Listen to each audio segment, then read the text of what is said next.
All right, let's talk about pacifiers. Stay for the end and I'll let you know my favorites. First of all, pacifiers are a good thing in infancy. They can help reduce the risk of SIDS as well as support psychological needs such as self-regulation, pain management, or reducing stress. Because of this, the American Academy of Pediatrics recommends using a pacifier during sleep. Also, many people thought that you needed to wait to introduce a pacifier until after breast or chest feeding has been established.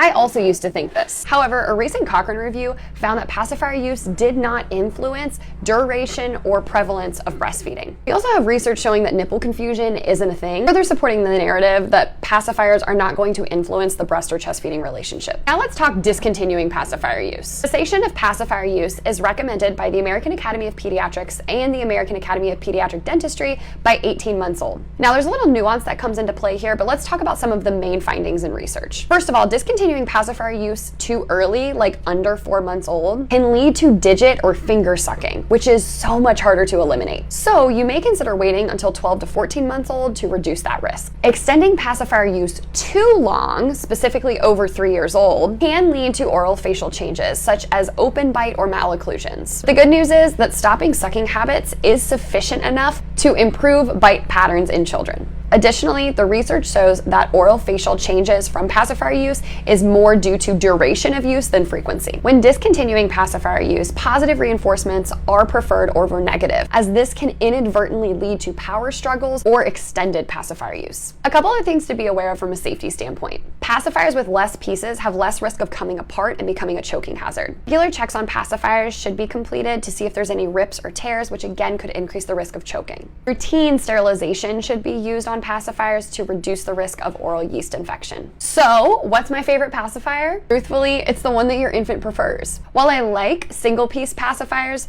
the one that works best for your child is the one for you. Oh, and with that being said, if your infant doesn't like pacifiers, don't force it. That's totally okay. Hope this helps answer some pacifier questions.